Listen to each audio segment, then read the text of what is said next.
আয়াকে তবে করো না ও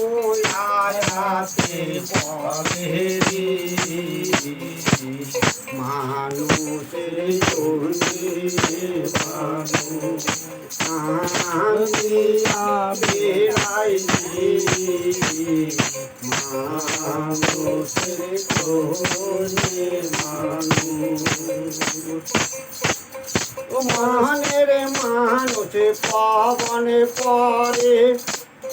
সেইখানেতে বসতে করে